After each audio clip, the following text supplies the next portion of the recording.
ഇപ്പം തന്നെ നമ്മളറിയാം, നമ്മളെ താമരശ്ശേരി അടിവാരത്ത് സുബൈദ എന്ന് പറയുന്ന ഒരു 52 വയസ്സുകാരി ഒരു അമ്മ, വീട്ടമ്മ, ആ സാധു സ്ത്രീ, ഉദരസംബന്ധവും ക്യാൻസർ അസുഖമുള്ള ആ അമ്മ ചികിത്സ ബന്ധപ്പെട്ടുകൊണ്ട് ആഫ്റ്റർ ട്രീറ്റ്മെൻറ്റ് ശേഷം കഴിഞ്ഞിട്ട് മകളുടെ വീട്ടിൽ വന്ന് വിശ്രമം ചെയ്ത് നയിക്കുകയാണ്. മകളാണ് സ്ഥലത്തും ഇല്ലായിരുന്നു.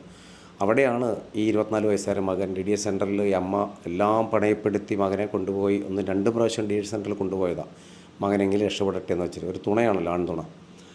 അപ്പം അങ്ങനെ എല്ലാം സംരക്ഷിച്ചൊരു മകനാണ് വന്ന്, നീ എവിടെ അത്രയും നേരം എവിടെ പോയിരുന്ന് ചോദ്യം ചെയ്യുന്ന ഫലമായി പ്രകോപനായി പൈസ ഉണ്ടോ എന്ന് ചോദിച്ച് ആ അമ്മയെ അടുത്ത വീട്ടിൽ പോയി കത്തി വാങ്ങിക്കൊണ്ടുവന്നിട്ട് പ്ലാൻ ചെയ്തിട്ട് അങ്ങോട്ട് കൊലപ്പെടുത്തിയിട്ട് ആ ചോരക്കത്തിയുമായിട്ട് പൊതുസമൂഹത്തോടാണ് ആ പറഞ്ഞത്. അതെ അതെ, പൊതുസമൂഹത്തോടാണ് വിളിച്ചു പറഞ്ഞത്. എന്നെ പ്രസവിച്ചതിന് ഞാൻ ഗിഫ്റ്റ് കൊടുത്തു എന്നാണ്. അതെ അതെ. അപ്പോൾ എന്നെ പ്രസവിച്ച് എന്തിനാണ്, അപ്പോൾ അതുകൊണ്ട് ഇല്ലാതാക്കിയ ഗിഫ്റ്റ് കൊടുത്തെന്ന് പറയുമ്പോൾ ശരിക്കും ഇത് അക്ഷരാർത്ഥത്തിൽ ഹൃദയം തകർത്ത് കളഞ്ഞതാണ്.